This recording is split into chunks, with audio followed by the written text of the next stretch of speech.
For those of you who are required to view this film for whatever reason, I would like to clear the air first.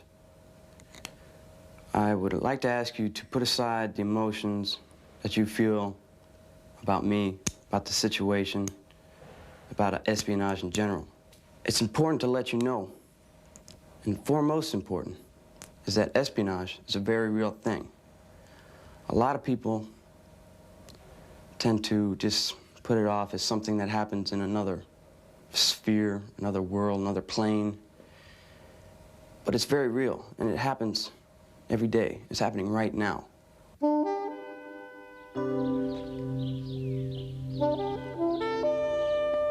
This is about places and people, and particularly this place. This is the scene of a crime that was committed over and over again for 17 years.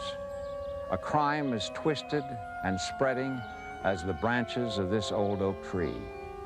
A crime whose global consequences are still being probed. Other places. Here, too, this crime was carried out. And here, and here. A crime that at one time seriously jeopardized U.S. naval plans and operations, that still puts at risk some of the missions the United States Navy is called upon to perform. The people who committed this crime, today they're someplace else. In the United States Penitentiary at Marion, Illinois, and other prisons throughout the country. But the massive damage they did during the 17 years of espionage still impacts the Navy's ability to operate and fight. When disaster strikes, the Navy picks up the pieces and carries on. But the Navy insists on knowing why and how it happened. There are always lessons to be learned so that what happened once will not happen again. Lessons learned.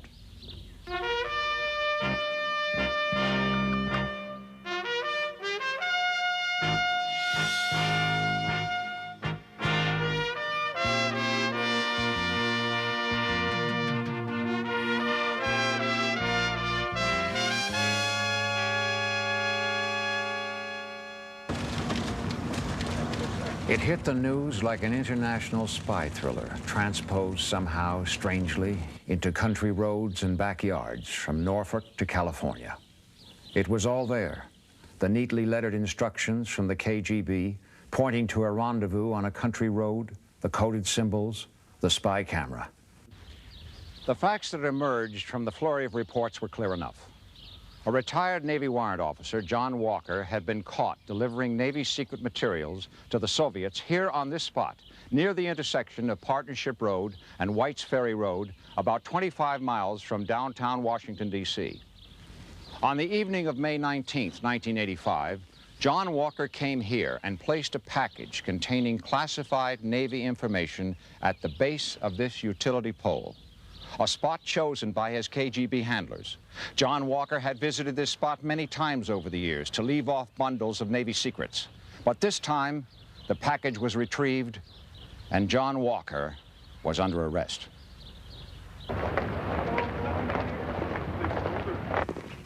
Soon, in early June 1985, another retired Navy man, Jerry Whitworth, was also implicated.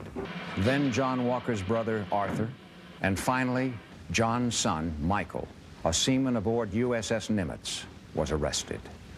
To make it even more puzzling, these were volunteer spies, not recruited or coerced by the KGB. They were Americans. John Walker and Jerry Whitworth, senior enlisted with excellent records. Arthur Walker, a former naval officer. Shortly before his arrest, Michael had received a Superior Performance Award from his ship. They were our people, but there it was. As far as anyone suspecting me of committing this crime, that was completely out of the question. Nobody ever suspected me of stealing documents from any of the commands that I was assigned to, mostly because of the way I carried myself. I didn't look like a spy. A year later, it seemed like it was all over. The Walkers and Whitworth had their trials, got long prison sentences, and disappeared from public view.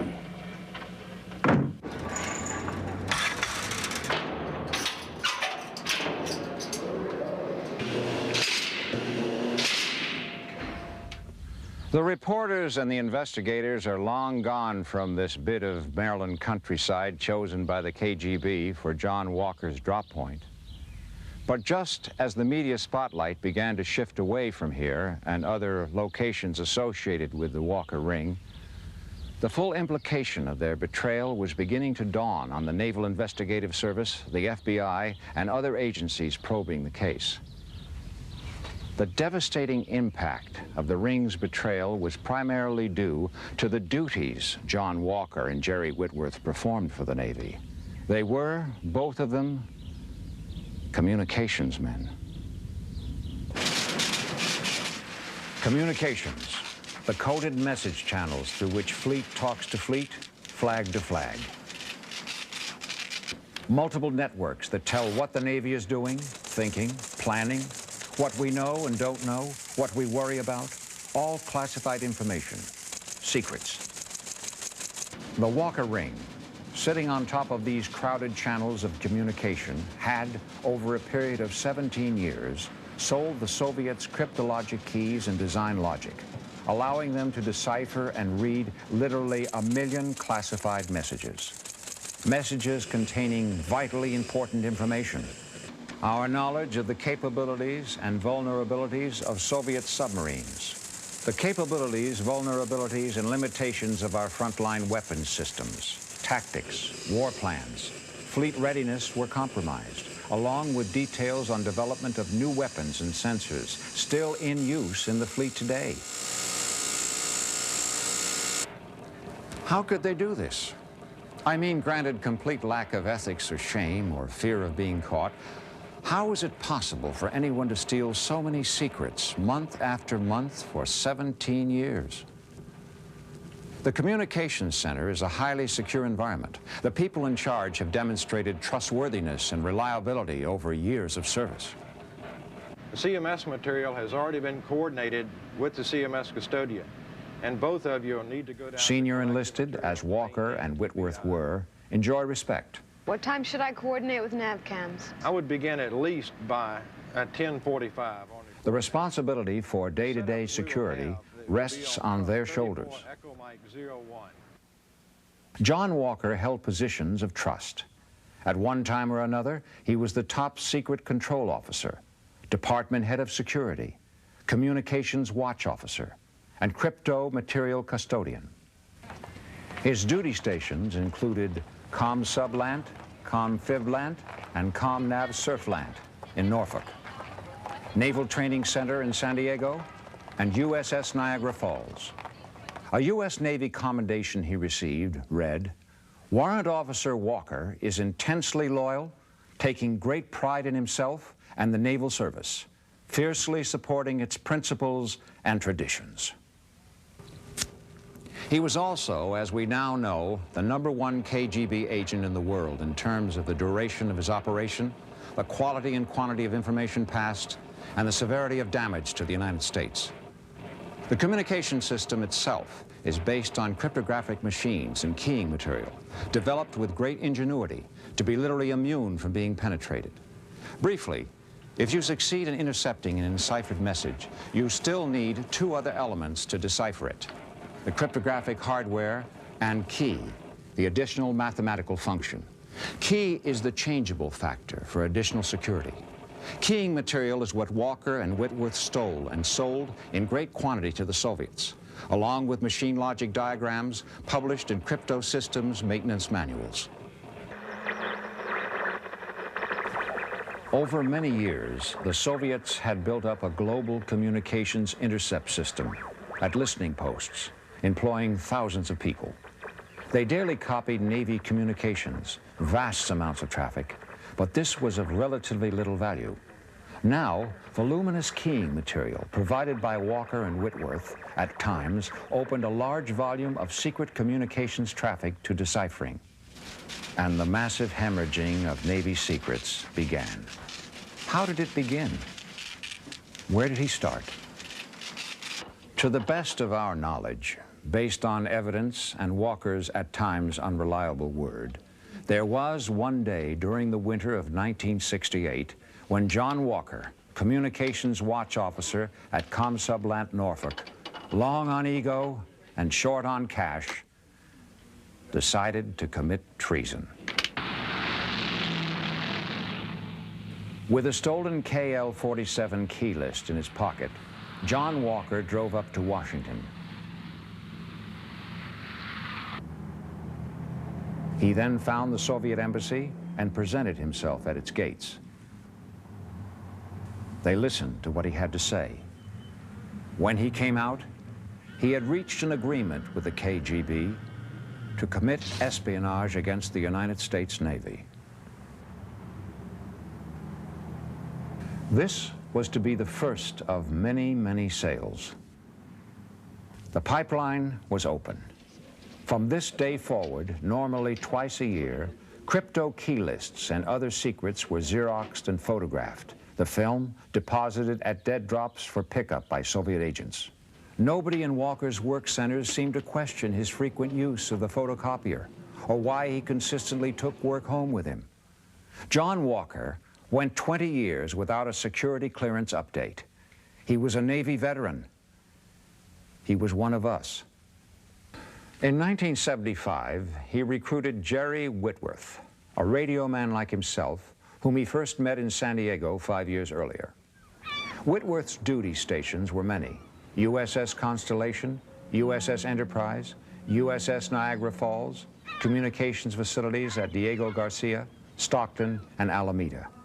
They all afforded numerous opportunities to steal key lists.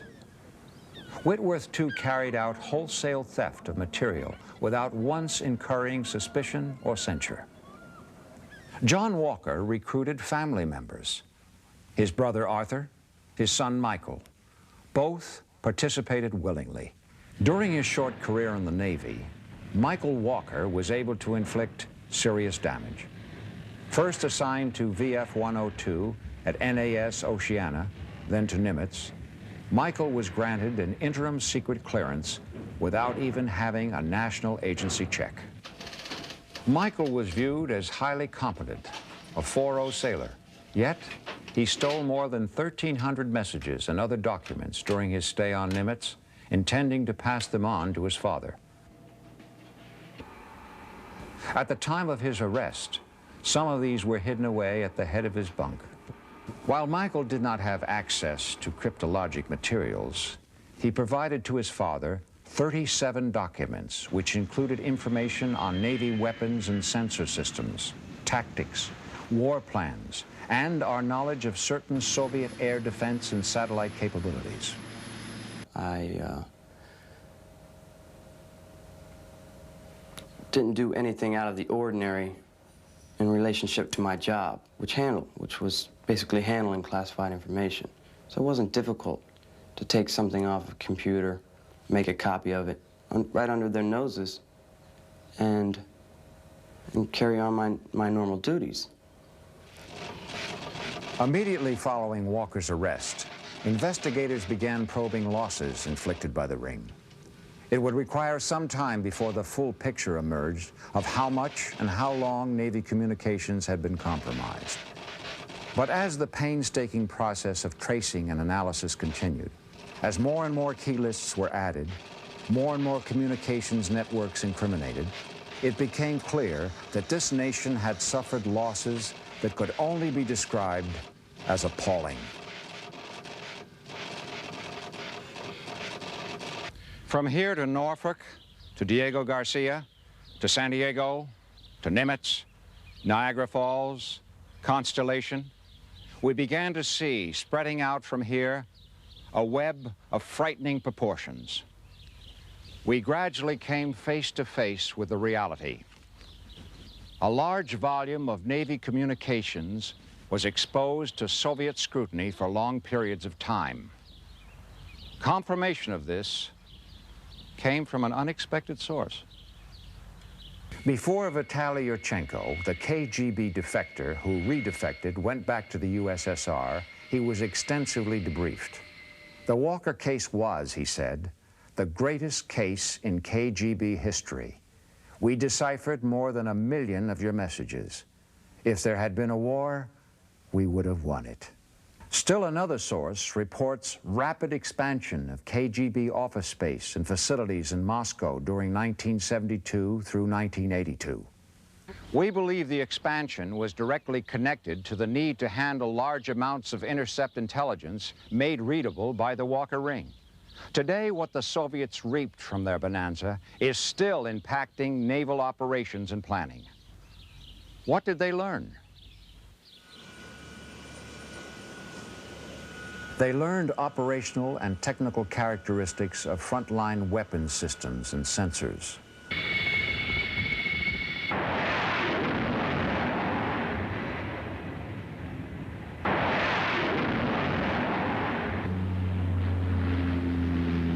The Soviets gained significant insights into U.S. intelligence sources and methods.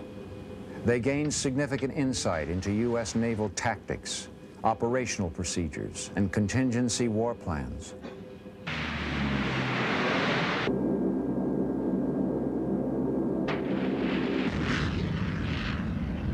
At major Navy test ranges, evaluations were reported over communications links that were open to compromise by the espionage ring. Messages containing significant detailed information about the capabilities, limitations, and technical characteristics of our systems. Information sufficient for the Soviets to develop countermeasures. Exposed through this compromise is the Navy's arsenal of air-to-air missiles, AIM-7, AIM-9, AIM-54, and ship-launched surface-to-air missiles, as well as technical and operational characteristics of the Navy's primary torpedoes. As far as we can determine, data on operational characteristics and limitations of Harpoon and Tomahawk missiles were also transmitted through compromised communication lines, along with significant data on the Navy's sensor systems.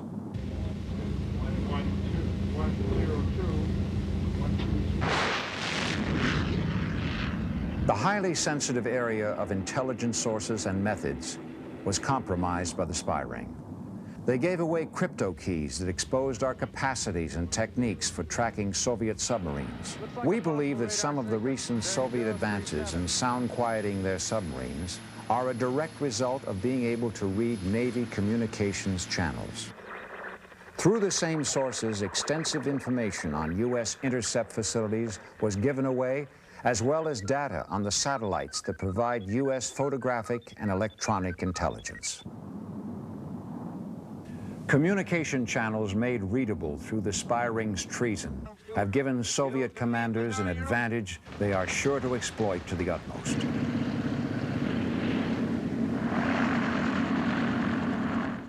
The Navy shall live for a long time in the shadow of the tragedy in which this deserted roadside is only one of the scenes.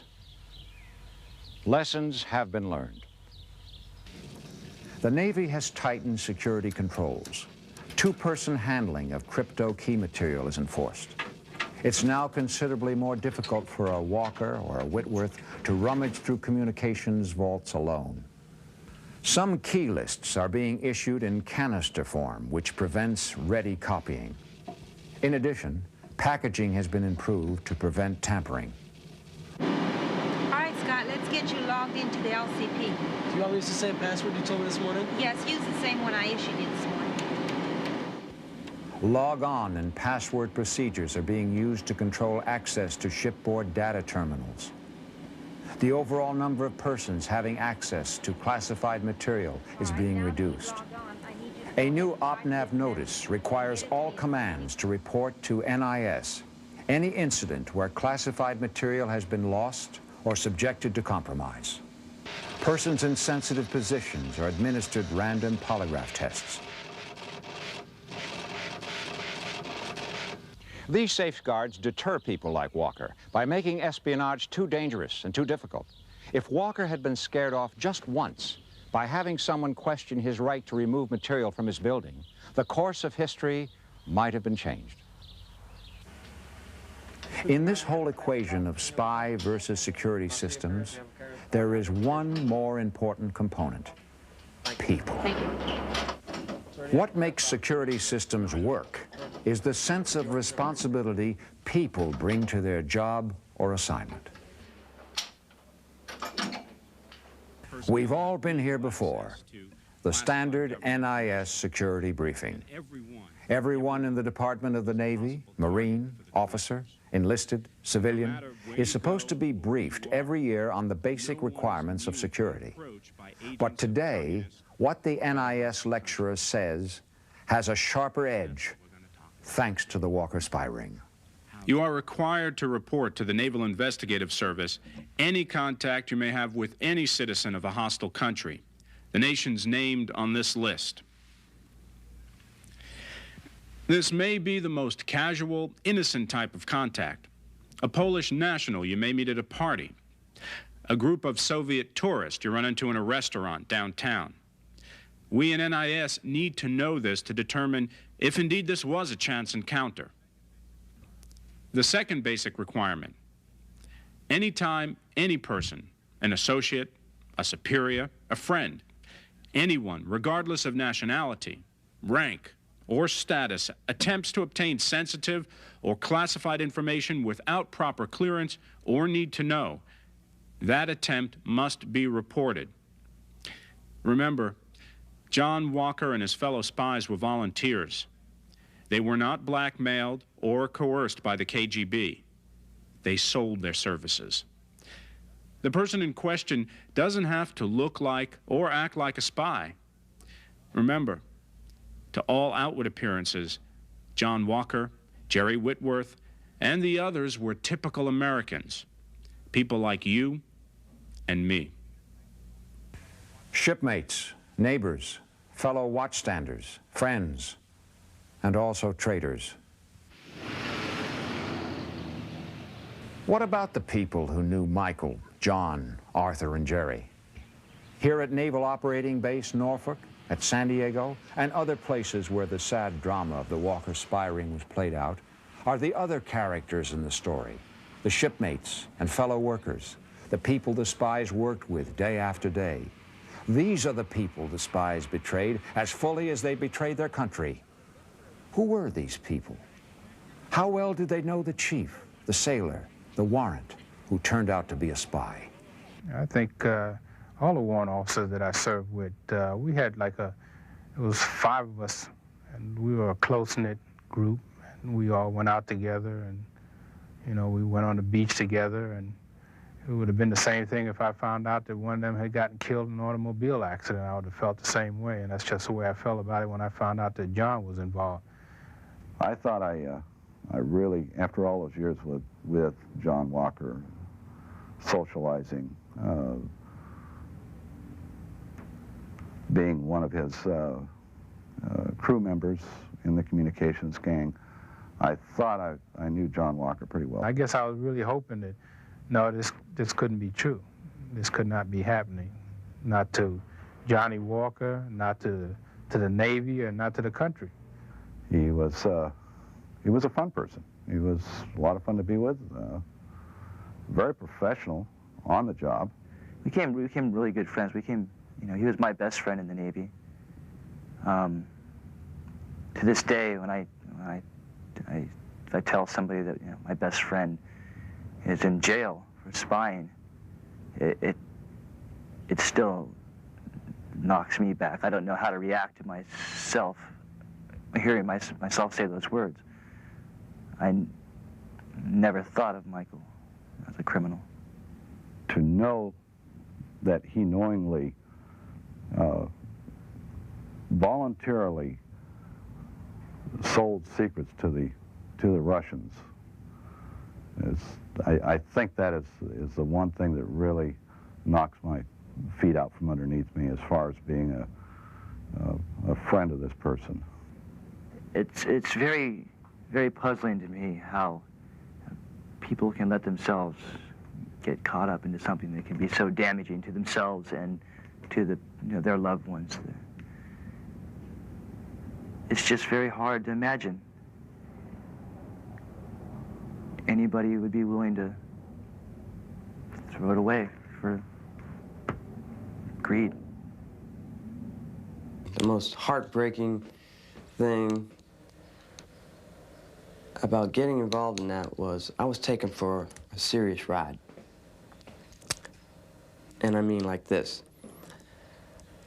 My father promised me, I'm not sure why he said this, but he had promised me about $5,000 a month for your basic espionage provider, which was me.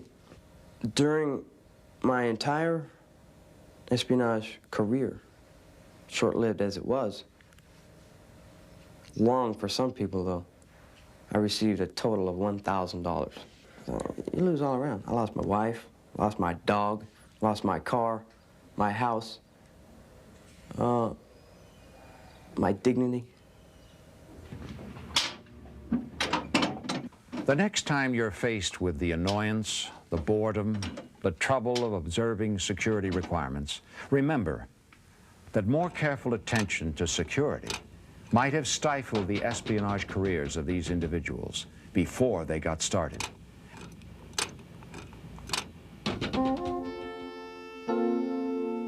This is the end of the road for John Walker.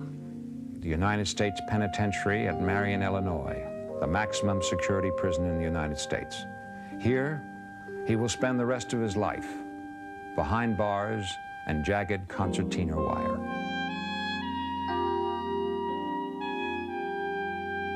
For a prisoner in Walker's category, the opportunities for fresh air and exercise are strictly limited. Even the sky above is scarred with grating. For Jerry Whitworth in the U.S. Penitentiary, Leavenworth, Kansas, Arthur Walker in the Federal Correctional Institution, Petersburg, Virginia, and Michael Walker in the U.S. Penitentiary, Lewisburg, Pennsylvania, the prospects are also dim. And we have reached the end of a story that has wound its way from here to Navy ships and stations at the ends of the earth, and finally to federal prisons across the nation. In time to come, are there to be other discoveries, other days of dishonor? Whether this will happen again may depend on what you decide. Because the one lesson we can learn from this story of treason, broken promises, and broken lives is that in the long run, our nation's security against espionage rests squarely on some very simple elements. The faithfulness and alertness of millions of people, people like you and me. The Walker spy ring. Lessons learned.